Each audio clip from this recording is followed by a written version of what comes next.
सुरेंद्र राजपूत जी हमारे साथ जुड़ गए हैं। राजपूत साहब, ये प्रोटेम स्पीकर के चयन को आप लोग मुद्दा क्यों बना रहे हैं? किरण रिजिजू अभी थोड़ी देर पहले पत्रकारों से मुखातिब थे, उन्होंने साफ तौर पर यह कहा क्योंकि 7 बार निरंतरता जो बरकरार रखते हुए सांसद चुने गए हैं भर्तृहरि महताब लगातार, जबकि के सुरेश के बारे में ये हम सब जानते हैं कि 1998 और 2004 में वो संसद के सदस्य नहीं चुने गए थे लोकसभा के। इस आधार पर भर्तृहरि महताब का चयन किया गया है। अब भी कोई दिक्कत है?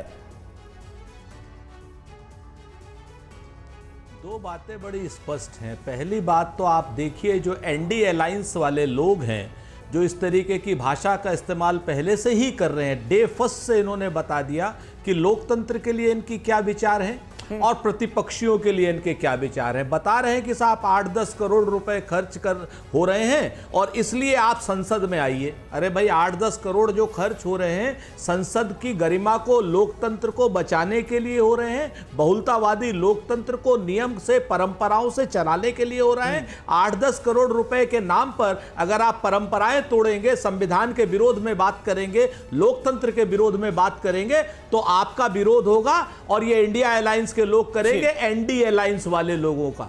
ये जिस तरीके का जो नापाक गठबंधन है और ये बात करते हैं, संसद में ये माना जाता है कि जो सबसे वरिष्ठ सदस्य है, और वरिष्ठता कैसे होगी? अभी इन्होंने फिर से बेइज्जती करी। इन्होंने कहा एक आदमी एक क्लास में 4 बार। भाई, आपका स्पीकर जिसको प्रोटेम बना रहे हैं वो तो 7 बार है वहां से। इसका मतलब सबसे बड़ा मूर्ख है क्या वो भारतीय जनता पार्टी के हिसाब से? हमारे लिए तो सम्मानित।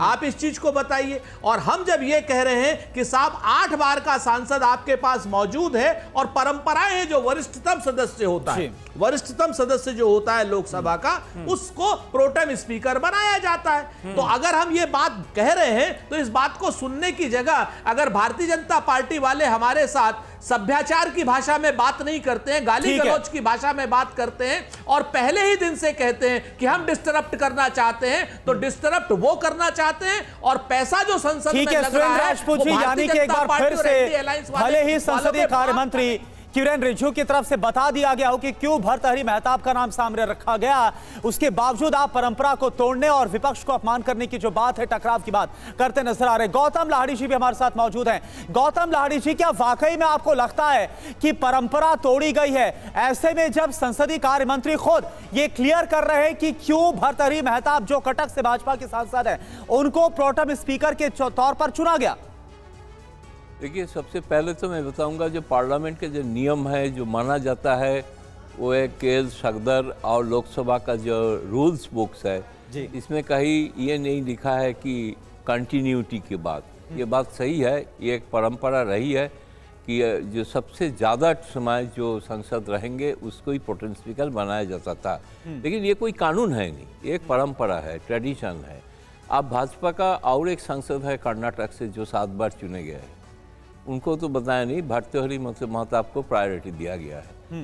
लेकिन बात यह है कि जो ये दुख की बात है कि संसद में एक टकराव का स्थिति नहीं होना चाहिए, क्योंकि जनता का जो राय है इस बार कि सबको मिल के चलना है, ये तब तो देश आगे बढ़ेगा और पार्लियामेंट सही चलेगा। तो इसलिए थोड़ा मैं कहूँगा कि सरकार की तरफ से थोड़ा सा उदारता दिखाना चाहिए, ताकि लगे कि ये अपोजिशन तो मुद्दा ढूंढेंगे, क्योंकि उनका जो इस बार ताकत बड़ा है, वो चाहेंगे कि पार्लियामेंट को और भरपूर इसको इस्तेमाल करेंगे, तो उसका मौका ना दिया जाए। इस तरह से थोड़ा ध्यान रखने से मुझे लगता है कि अच्छा होगा। ठीक है हर्षवर्धन त्रिपाठी जी, लेकिन क्या ऐसा पहली बार हो रहा है कि नजरअंदाज किया गया है वरिष्ठता को? क्योंकि 14वीं लोकसभा में भी बाला साहेब विखे पाटिल जो हैं वो प्रोटेम स्पीकर बनाए गए थे, जो कि मेरे ख्याल से शायद 7 बार के सांसद थे, और 9 बार के सांसद जॉर्ज फर्नांडिस थे, उनको नहीं बनाया गया था। तो ऐसा होता रहा है। क्या कहती हैं संसदीय परंपराएं? क्या वाकई इस बार संसदीय परंपराओं को नजरअंदाज करके भर्तृहरि महताब को प्रोटेम स्पीकर बनाया गया, जिसका जिक्र कर रही है कांग्रेस? आपको क्या लगता है? देखिए समीर जी, ये ठीक बात है जो गौतम जी कह रहे हैं कि टकराव नहीं दिखना चाहिए, लेकिन क्या ऐसा कोई नियम है कि कितनी बार का सांसद प्रोटेम स्पीकर बनेगा? प्रोटेम स्पीकर सबको पता है कि उसकी कोई और भूमिका नहीं होती। आज से वो सिर्फ शपथ दिलाने तक रहेगा, और जब अगले अध्यक्ष का, लोकसभा के अगले अध्यक्ष का चुनाव होगा, तो वो उस समय उस कुर्सी पर बैठकर उस चुनाव को कराता है और पूरी तरह से जो लोकसभा का सचिवालय है वो उसका मददगार होता है। लोकसभा सचिवालय के अलावा जो सदन में दूसरी पार्टियां होती, सिर्फ सत्ताधारी नहीं, दूसरी पार्टियां होती, उनका एक पैनल प्रोटेम स्पीकर के साथ होता है और इस पैनल में भी प्रोटेम स्पीकर के साथ विपक्षी पार्टियां हैं। अब अगर इसको हम कहें तो अटल बिहारी वाजपेयी को भी प्रोटेम स्पीकर नहीं बनाया था, तो सीनियर मोस्ट थे।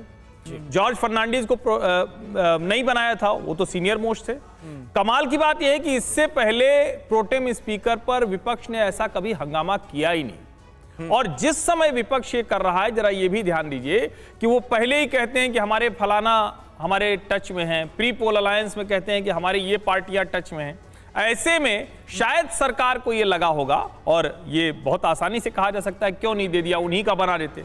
लेकिन अगर आप उसको देखें तो निरंतरता में सांसद की बात अगर नहीं लिखी है तो ये भी नहीं लिखा है कि कितनी बार का कौन सांसद बनेगा और कौन बनाया जाएगा। वरिष्ठतम का जिक्र है ना, लेकिन जैसा कि अभी तो नहीं, मैं वही कह रहा हूं ना, लेकिन नहीं, वरिष्ठतम का भी जिक्र नहीं। ना ना ना ना, ये कहां लिखा हुआ है? किसी रूल बुक में ये नहीं लिखा हुआ है कि वरिष्ठतम बनेगा या कौन बनेगा, ऐसा नहीं लिखा हुआ है। वरिष्ठतम है, नहीं, ये भी नहीं लिखा, कहीं रूल बुक में नहीं लिखा है सर, ये भी परंपरा ही है। ये भी कहीं यानी विपक्ष का मुद्दा बनाना हर्षवर्धन जी बेमानी है ये सब? नहीं, निश्चित तौर पर इसमें कोई, मैं ये मानता हूं कि अगर सहमति बन जाए तो कोई ऐसी, मतलब मैं तो समझ ही नहीं पा रहा हूं। वरिष्ठ पत्रकारों में भी कुल मिलाकर राय यहां पर बटी हुई नजर आ रही है।